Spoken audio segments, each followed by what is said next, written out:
The Swindon Advertiser has come a long way since the penny monthly newspaper started by William Morris. Good afternoon, NewsQuest. Today it is a multimedia business, employing a forward-thinking team of ad reps, digital media gurus, newspaper sales, delivery staff, as well of course as the journalists.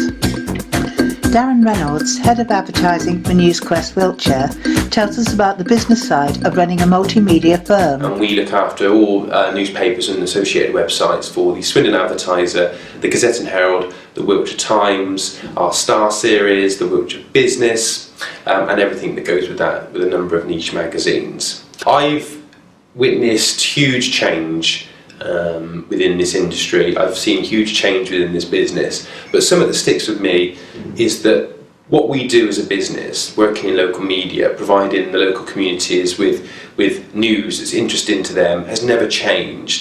Some people like to read it in an old-fashioned newspaper.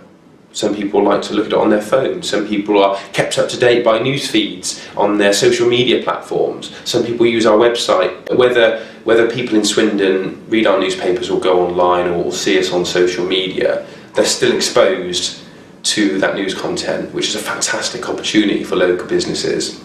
And we often talk about multimedia, and we often talk about how newspapers have changed, but it's actually rather exciting, because multimedia now means that people can reach more people than ever before. We reach the vast majority of the local audience will interact with our brands in some form at some stage. Methods of selling advertisements may have changed, thanks to the introduction of the internet, but the same dedication to promotion and perception remains.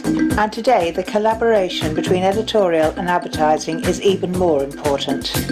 Darren and I work alongside each other pretty much on a daily basis. There are conversations to and fro about what we're doing and what the advertising department are doing and where the crossovers are and how we can help each other.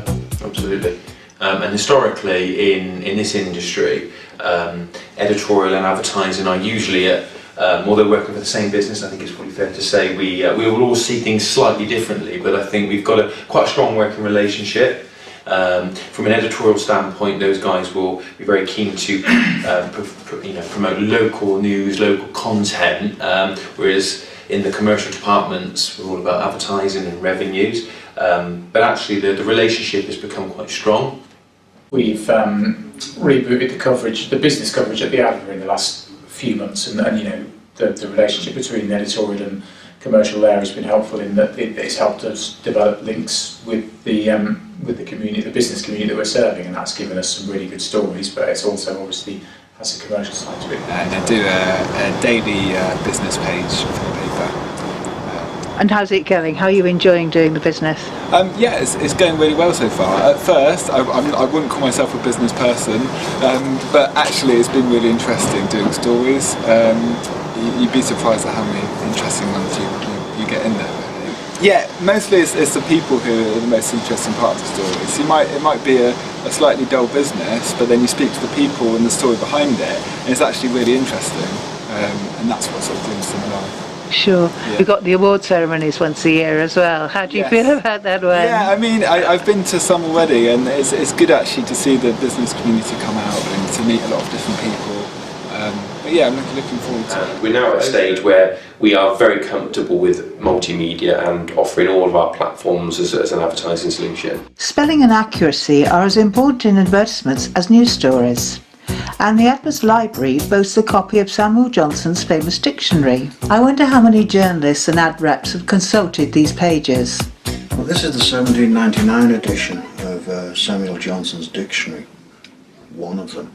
The dictionary had been published about 30 years earlier. We found this volume tucked away, literally tucked away behind a locked door in an office in the old building. There isn't a single definition among the tens of thousands in this book that isn't fascinating.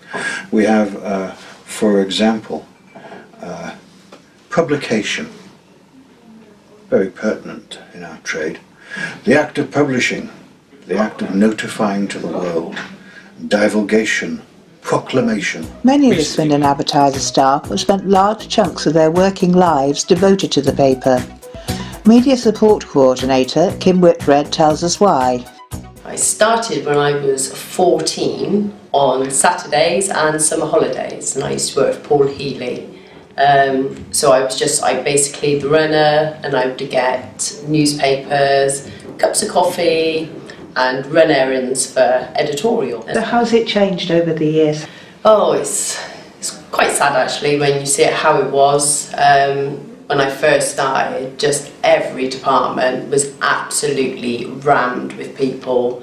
When the machines used to start, when the papers used to start their printing, you know, you always knew what time it was, and every single floor bustling. And then towards the end, when you've seen it, everybody on one floor, you know, all the other floors deserted. I mean, obviously the press went absolutely years ago.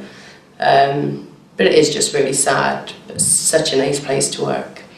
You know, you feel so proud that, you know, when the paper's printed, and just like see it and think that you had something to do with that. So.